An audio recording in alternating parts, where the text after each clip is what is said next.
morning students. Today we will learn question number 9 to 11 of exercise 13D in this video. So question number 9 is a boy run a 100-meter race in 1 minute 45 seconds. What is the meaning of this line? एक boy ने 100-meter race run करी कितने time में? 1 minute 45 seconds में. 100-meter race complete करने में उसने कितना टाइम ले लिया? 1 minute 45 सेकेंड ले लिए. Okay, how many seconds does he take to complete the race? तो अब आपसे पूछा है हाउ मेनी सेकेंड्स, कितने सेकेंड्स ही टेक मीन्स ले लिए to complete the race, race को कंप्लीट करने में. तो अब आपको जो टाइम गिवन था वो गिवन था 1 minute 45 सेकेंड में. अब आपसे जो क्वेश्चन पूछा है वो पूछा है कि उसने कितने सेकंड ले लिए. क्लियर? तो इट मीन्स आपको इसके अंदर क्या करना है? सिर्फ कन्वर्जन करनी है और कुछ नहीं करना. ये एडिशन सब्ट्रैक्शन किसी भी ऑपरेशन का सम नहीं है. इसमें क्या करना है? आपको कन्वर्जन करनी है. ठीक है, आपको टाइम मिनट और सेकंड में गिवन था और आपसे वो टाइम सेकंड्स में पूछा है ना. तो स्टेटमेंट सम्स पहले कैसे करते हैं? पहले तो हम गिवन थिंग्स राइट करते हैं. तो आपको क्या गिवन है? आपको नंबर पे फोकस करना होता है. तो आपको ये नंबर गिवन है तो ये क्या है? 1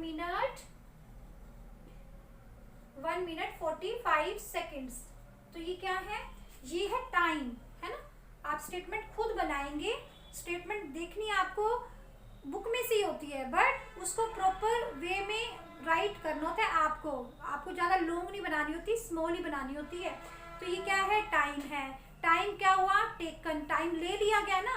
और आपको अगर स्टेटमेंट बिल्कुल करेक्ट स्टेटमेंट बनानी होती है ना तो आपको लास्ट लाइन की हेल्प लेनी चाहिए. लास्ट लाइन में देखो आपको हाउ मेनी सेकेंड पूछा है तो मीन्स ये है टाइम पूछा आपसे. ये टाइम आपको गिवन है. Time taken to complete the race. ये क्या है? टाइम है. टाइम टेकन, टाइम लिया गया है टू कंप्लीट 100 मीटर रेस. और सिर्फ रेस लिख देंगे तो भी रॉन्ग नहीं होगा. क्लियर? तो ये time taken to complete 100 metre race हो गया. अब आपसे क्या पूछा है? टाइम ही पूछा है. Time taken to complete 100 metre race in seconds. अब आपको सेकंड्स में टाइम बताना है. तो कन्वर्जन हम कैसे करते हैं? पहले तो हमें क्या करना पड़ेगा? मिनट और सेकंड्स का रिलेशन लिखना पड़ेगा क्योंकि मिनट आपको गिवन और सेकंड में कन्वर्ट करना है. तो हमें रिलेशन लिखना है. तो 1 मिनट में हाउ मेनी सेकेंड्स? 60 सेकेंड्स. बाद में 60 सेकेंड्स. 1 मिनट में 60 सेकेंड हो गए और आपको 45 और गिवन है ना. तो 45 आप इसमें क्या कर देंगे? ऐड कर देंगे. तो 5 और देन 6 और 4 10. 105 seconds.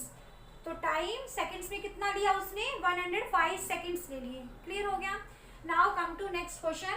रैम्पी completed his journey from Meerut to Delhi in 2 hours 45 minutes.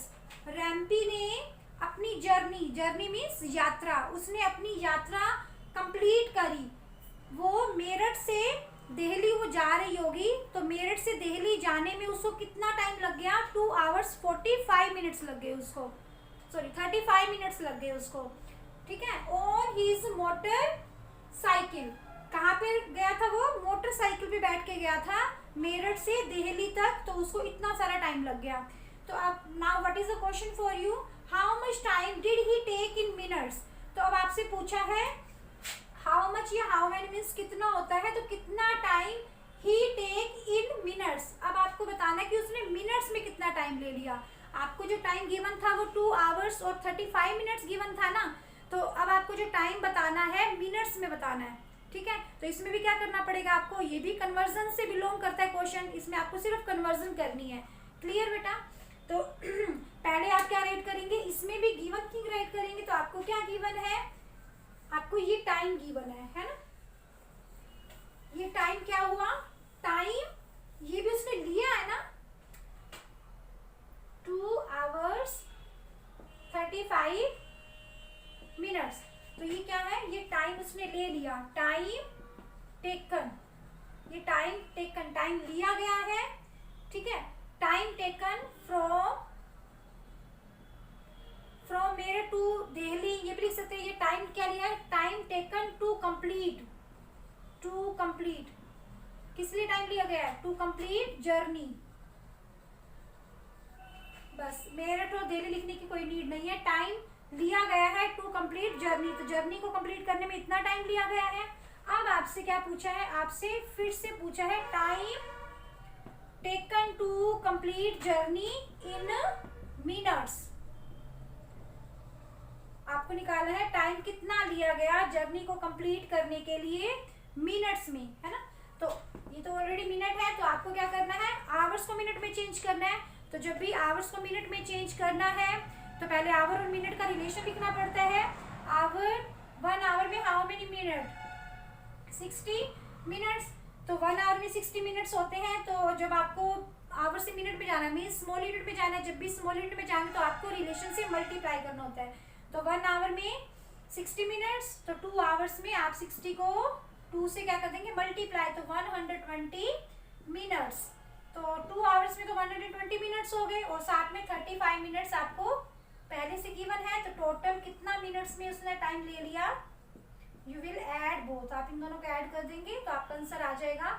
Minutes में उसने 155 मिनट ले लिए अपनी जर्नी को कंप्लीट करने के लिए। क्लियर हो गया? Now come to next question. The parcel my father sent me took 2 days 3 hours to reach. जो पार्सल, एक पार्सल था जो मेरे पापा ने सेंड किया, सेंट मीन्स भेजा, मी मीन्स मुझे, जो मेरे पापा ने मुझे एक पार्सल भेजा था उसने मेरे पास पहुंचते पहुंचते कितना टाइम लग गया? 2 days 3 hours लग गया। ठीक है, तो how many hours did it take to reach me. तो आपसे पूछा है कि उसने, उस पार्सल ने मेरे तक आते आते कितना टाइम ले लिया आवर्स में। तो इसमें भी आपको क्या करनी है? कन्वर्जन करनी है। जो आपको टाइम गिवन है वो तो डेज और आवर में गिवन है, बट आपको आवर्स की, आपको टाइम किस में बताना है? अब आवर में बताना है कि मेरे तक पहुंचते पहुंचते उस पार्सल ने कितना टाइम ले लिया, कितने टाइम में वो मेरे पास पहुंचा इन आवर्स। तो इसलिए भी कन्वर्जन से बिलोंग करता है। स्टेटमेंट सब में पहले हम गिवन थिंग्स राइट करेंगे, और जब भी गिवन थिंग्स राइट करनी होती है, I am telling again and again, आपको नंबर पे फोकस करना होता है। तो आपको this number is given to you 2 days 3 hours। अब ये क्या है? ये है टाइम। टाइम क्या हुआ? टाइम टेकन, है ना, time taken to reach me, है ना। पार्सल टाइम टेकन ना, पार्सल ने टाइम लिया है ना, तो क्या लिखेंगे? इट से भी स्टार्ट कर सकते हैं। It takes time to reach me, या parcel takes time to reach me, यानी मेरे तक पहुंचने में टाइम लग गया उसको इतना। तो अब क्या लिखेंगे? It takes time to reach me in hours, यानी आवर्स में उसने कितना टाइम ले लिया। कन्वर्जन का सम है। आपको कन्वर्जन में क्या देखना है? जो यूनिट आपको गिवन है और जिस यूनिट में आपको कन्वर्ट करना है। तो डेज गिवन है, आवर में कन्वर्ट करना है, तो पहले डेज और आवर में रिलेशन। तो 1 day में 24 आवर्स होते हैं, है ना। तो आपको 2 days को चेंज करना है। तो आवर स्मॉल होते हैं, डे बिग होता है, तो बिग से स्मॉल में जाएंगे तो आप 24 को 2 से मल्टीप्लाई करेंगे। तो 2 4 जा 8 और 2 2 जा 4, और 3 आवर्स आपको पहले से गिवन थे, तो आप ये ऐड कर देंगे इसके अंदर। Yes, what is answer? 51 hours ले लिए उसने मेरे तक पहुंचने में। क्लियर हो गया? Do this question in your fair notebook in neat and clean hand writing. Okay बेटा।